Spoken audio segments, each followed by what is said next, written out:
शीर्षक तेरी बाहों में सुकून। बारिश की बूंदें खिड़की पर टपटप करके गिर रही थीं। हल्की ठंडी हवा कमरे में घुल रही थी और मेज पर रखी मोमबत्ती की रोशनी दीवारों पर सुनहरे साए बना रही थी। बाहर का मौसम रोमांटिक था, लेकिन अंदर का माहौल उससे भी ज्यादा गहरा और सुकून भरा। आरव ने खिड़की से बाहर झांकते हुए एक गहरी सांस ली और फिर अपनी नजरें सिया की तरफ मोड़ दी। वह सोफे के कोने में बैठी थी, हल्के गुलाबी रंग की साड़ी में, और बालों से पानी की कुछ बूंदें अभी भी टपक रही थीं। आज हमारी शादी को 3 साल हो गए, आरव ने मुस्कुराते हुए कहा। सिया ने भी हल्की मुस्कान दी। हाँ, और लगता है जैसे कल की ही बात हो। वो दोनों एक दूसरे को ऐसे देख रहे थे जैसे वक्त रुक गया हो उनकी आंखों में। सिर्फ एक दूसरे की झलक थी और दिल में ढेरों यादें। सिया और आरव की पहली मुलाकात कॉलेज में हुई थी। वो जुलाई का महीना था, जब बारिश अपनी पूरी रौनक में थी। कैंटीन में भीड़ थी और सिया अपनी कॉफी लेकर कोने में बैठने जा रही थी। तभी उसके पैर फिसले और कप से कॉफी गिरकर पास खड़े आरव की शर्ट पर जा गिरी। ओह नो, सॉरी सॉरी, मैं ध्यान नहीं दे पाई, सिया ने घबराकर कहा। आरव ने शर्ट को देखा, फिर मुस्कुराते हुए कहा, कोई बात नहीं, वैसे भी ये शर्ट थोड़ी बोरिंग थी, अब इसमें डिजाइन आ गया है। उसकी मजाकिया बात पर सिया भी हंस पड़ी, और यही हंसी उनकी पहली बातचीत की वजह बनी। उस दिन के बाद से वो कैंटीन, लाइब्रेरी और कॉलेज फेस्ट, हर जगह एक दूसरे को नोटिस करने लगे। धीरे धीरे बातें बढ़ीं और दोस्ती प्यार में बदल गई। कॉलेज के दिनों में दोनों की पसंद नापसंद, आदतें और सपने एक दूसरे से मिलते जुलते थे। आरव को सिया का मुस्कुराते हुए बातें करना पसंद था और सिया को आरव का हर हाल में उसे हंसाने का तरीका। एक शाम पार्क में बैठकर आरव ने सिया से कहा, पता है, मैं सोचता हूं कि अगर कभी तू मेरी जिंदगी में ना होती तो ये सब अधूरा लगता।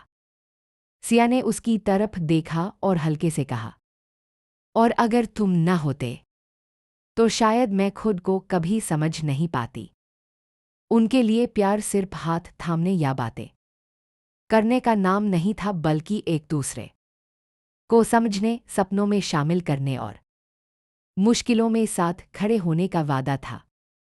पढ़ाई खत्म होते ही उन्होंने शादी कर ली। शादी के शुरुआती दिन मानो सपनों जैसे थे। नए घर की साज-सज्जा, पहली सुबह का चाय साथ में पीना और एक दूसरे के साथ छोटे छोटे काम करना, सब एक नए सफर का हिस्सा था। लेकिन धीरे धीरे जिम्मेदारियां बढ़ने लगीं। आरव नौकरी में बिजी हो गया और सिया ने भी अपने काम में मन लगाना शुरू किया। वक्त के साथ मुलाकातें और लंबी बातें थोड़ी कम होने लगीं, लेकिन प्यार की जड़ें मजबूत थीं। एक समय ऐसा आया जब काम का दबाव और थकान ने दोनों के बीच एक हल्की दूरी बना दी।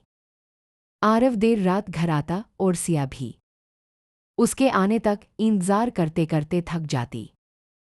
कई बार छोटी छोटी बातों पर बहस हो जाती और फिर दोनों चुप हो जाते। एक रात सिया ने कहा, हम पहले जैसे क्यों नहीं रहे? आरव, वो बातें, वो हंसी, सब कम हो गया है। आरव ने उसकी आंखों में देखा और चुप रहा। उसके पास जवाब था, लेकिन शब्द नहीं। ये दौर आसान नहीं था, लेकिन उन्होंने हार नहीं मानी। कुछ महीनों बाद आरव ने सिया के लिए एक सरप्राइज प्लान किया। उसने ऑफिस से छुट्टी ली और घर में मोमबत्तियों से सजावट की। खाने में सिया की पसंदीदा डिश बनाई और बैकग्राउंड में उनका पसंदीदा गाना लगाया। जब सिया घर लौटी तो उसकी आंखों में चमक आ गई। आरव, ये सब तुमने? हाँ, क्योंकि मुझे एहसास हो गया है कि सबसे बड़ा सुख तुम्हारे साथ वक्त बिताने में है, आरव ने मुस्कुराकर कहा। उस रात उन्होंने घंटों बातें की।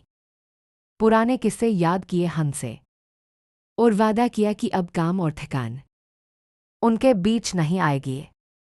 वर्तमान में सालगिरह की रात, वापस आज की रात। बारिश अब भी हो रही थी और मोमबत्ती की रोशनी में उनकी आंखें चमक रही थीं। आरव ने सिया का हाथ थामते हुए कहा, सिया, इन 3 सालों में हमने हंसी भी देखी, आंसू भी, लेकिन हर बार मैंने महसूस किया कि मेरा सुकून सिर्फ तेरी बाहों में है। सिया ने हल्के से मुस्कुराते हुए उसका कंधा थाम लिया। और मेरा घर सिर्फ तेरी आंखों में है। दोनों पास आकर गले लगे। बाहर बारिश का शोर था, लेकिन कमरे के अंदर सिर्फ दिल की धड़कनें गूंज रही थी।